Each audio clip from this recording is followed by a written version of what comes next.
I whai upuna losu matasi whapea. I le sa watu le malo le langi. I lato o whai mai I a tau. Lea li e. Na o le, na te whaia le whina ngalo. O lo ta maa o I le langi. I le sao le malo le langi I lato o whai mai a tau lea li e. O Yesu o le ali I na te silafia loto o tangata.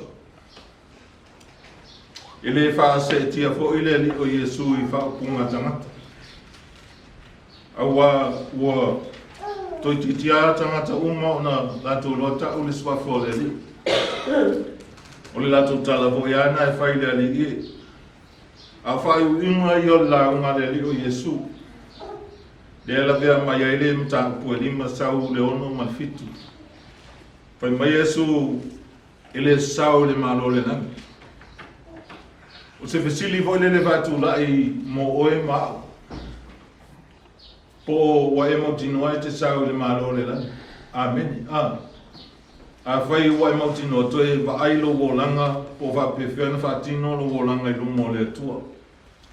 A wa ele sao la to umo e fai mai ya cha o Yesu lea. Lea li e na le na te faia. E tā ua te le li lo tango e whai le mea lai whai mai ai. Ai le tā ua le li lo tau atu o ia le li. Amen. E tā ua ia Yesu lo whai atu ia te ia. Wha o ngāla uola ma beo es tangata e te whai a mea whini ngalo ai le atua. Wa tuku le atua mea umalava I lumo le tangata. Ina ia fili e tangata I mea le ia. E tu sama mea whina ngalo ai le atua.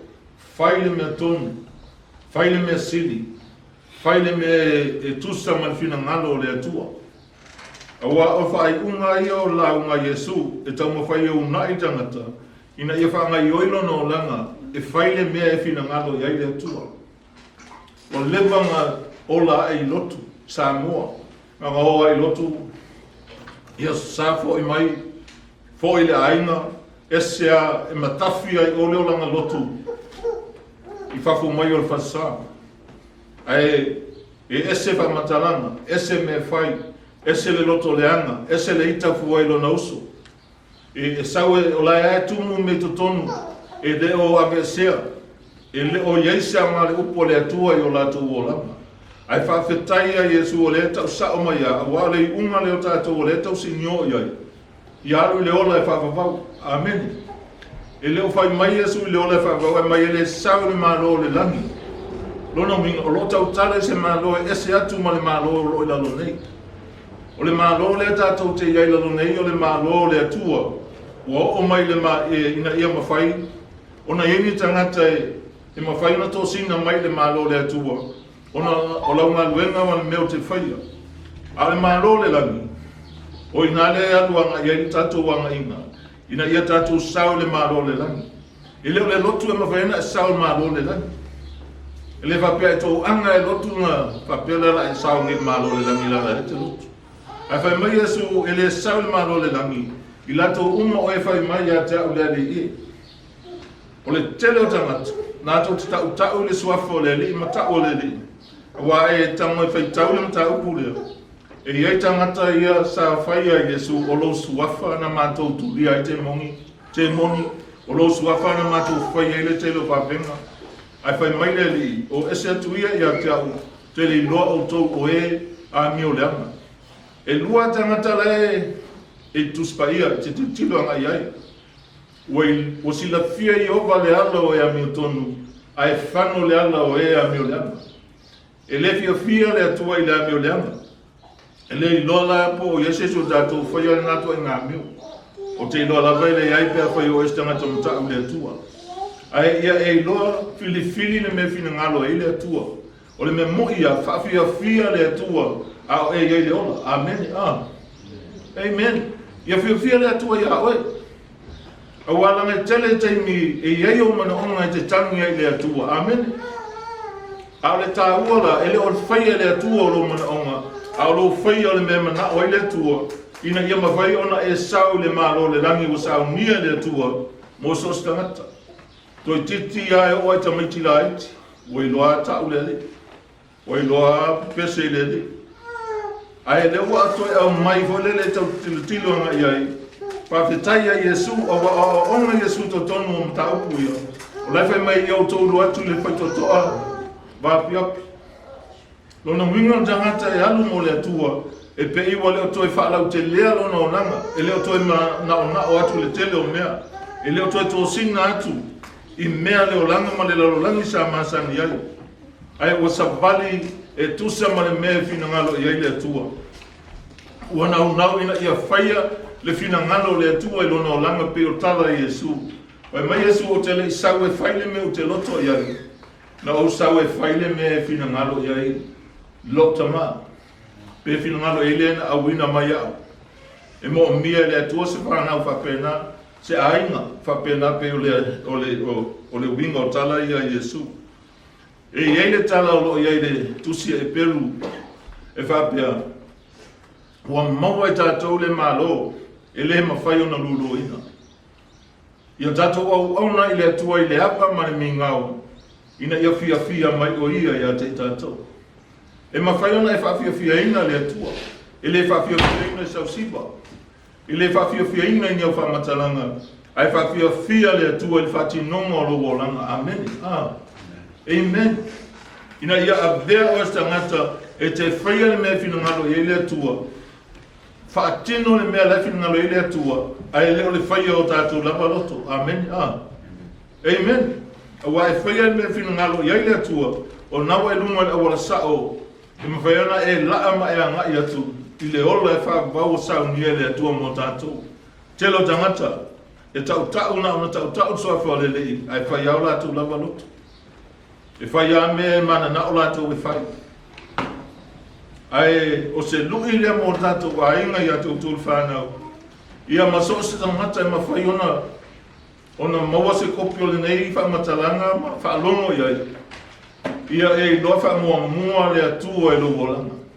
Ia e loa wha maoni le atua. Ia e loa whaia mea i whinangalo i ai le atua. O le tā ua leo le ola na mai le atua le tangata. Ina ia whaia le tangata le mea e whinangalo i ai le atua. E ola mo le atua. E oti fo i mo le atua. Le winga i o tala le apostolo Paulo. O lo tusi Roma. Pai mai pe ola pe oti tātou. O tangata lava o le li i tātou. La le winga o le tana. A e ola e whai me whinangalo i le atua. A e oti o o tangata o le atua. Tu sau lau tape nanga i lo wola. E te urufale ai le ola e whakabau. Wa saungia le atua mo tātou. Pai mai a tala a le atua i le tusi o Hosea. Hosea valu whai upu e lua mantolu. Pai mai a le atua ua la fwa i e lo nuu au. Ua la fwa i lo nuu au. Ua la tu la fwa i au. I le whape ma whaiona e tu mai walau le atua ua la fwa i au e. Ai a whaia te le o ola e tusa ma me whina ngalo ai le atua. Amen. Wai la fwa i le atua. Pai mai leo o le tala le atua. O le mea lea e tuli loa ina ai sara elu e la tau o e ita i ate ia. E whapena voi me tupu ia tātou. E whai tātou te le whaasili le atua ma whaia me whinangaro i le atua o tātou bōlanga. O se tala e whaatupu manatu ma toi whawhangu ai o tātou lotu. E le sao le malo le nangi. Tele tau sanga na e te au ona i le atua. Tele tau sanga le te ola ai tau ti nganga luanga le atua.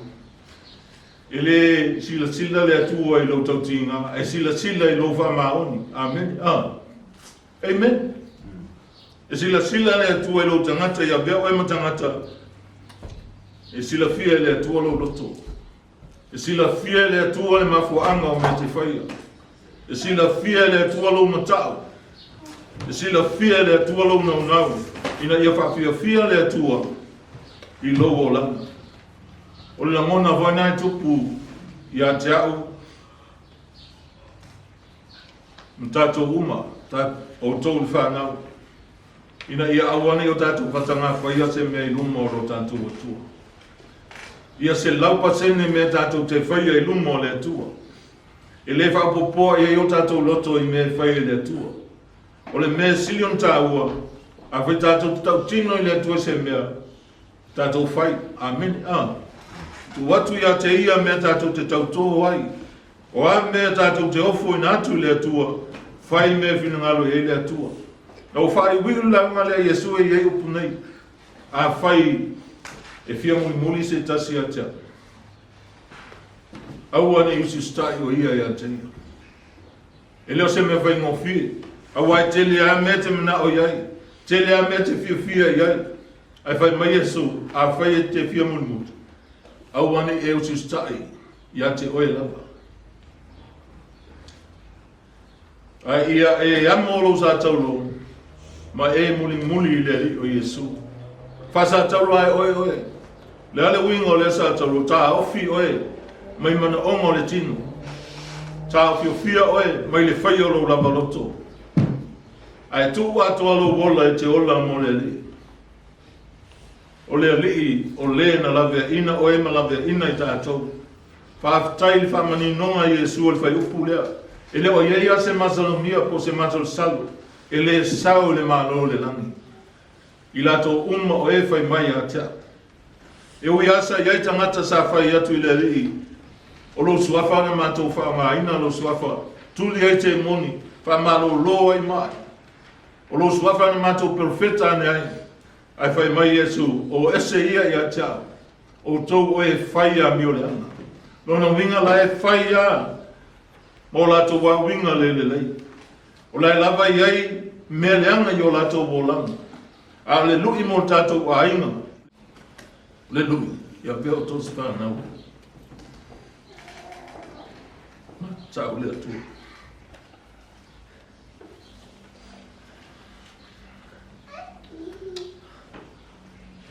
Ai tau tino le atu le mea.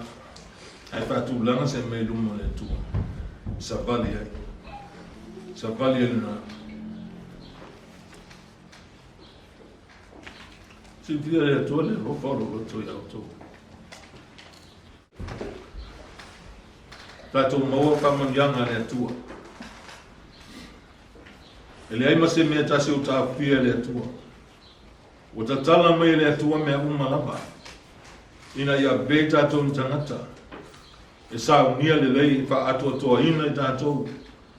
Ina ia be tato ni tangata. E le ta fia i tato i fafo le whaitutoa. Le tusi o whaalinga lusu mandua. Lai tau tala i whaapea, le tusi o whaalinga o lea mi o tonu, ia mi o tonu pea o ia. O lea mi o tonu, whai pea lea mi o le tonu. O lea pea. Whai mai le tala tusi o whaalinga ia.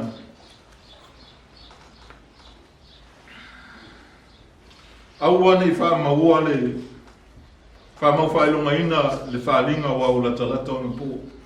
O loo i whawha o li mai a mio leanga. Ai amu ia lato e tausi ana polo inga. Ina ia tanga ia te lantou le la au le ola. Ma lato ulu atu i ona whaitatoa. O le whamoe moe na o tātou umalapa. Awane a ve tātou na tangata e mana na o. Ia whaia le atua se mea moe. Ia whai mai le atua se mea moa. Ai ia tātou nau. Ina ia tātou whaia fo se mea i le atua. E uia ina o tātou tangata vai. Male le atua toa. Aua lavalo tātou ola usu stai. Tātou te ola ai. Ina ia fia mai le atua ia te tātou. Ina ia aua i le atua ia te tātou. I mea oma tātou te whaia. Wa sila fia Yesu. O le manato tangata. E sao atu lātou le ola e whakapau i le maro le langi. Ia lātou mea la e whai. E whai mai Yesu e le sao. E le sao. Whaftai au au Yesu o le whamasino. Nā te whamasino noi tātou le teimi muni. Ai leo soso ani mai ala i le whai upu lea. E le sao le maro le langi i lātou uma o e whai mai a te au lele e. Lele e. Nā le na te whaia. Le mea e fina ngalo i eilo ta mai le langi. Tātou sue po le ale fina ngalo le atua mo tātou.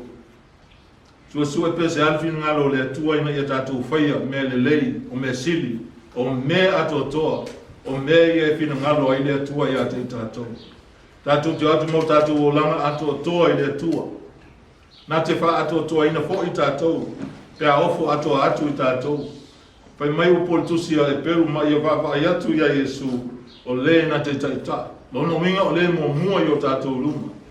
O le na te wha ato toa ina lo tātou wola wha atua tua. Ia a vea lo tangata o tangata wha manu e ina le tua lo loto. Nau e whaia le mea whina ngalo ia le tua.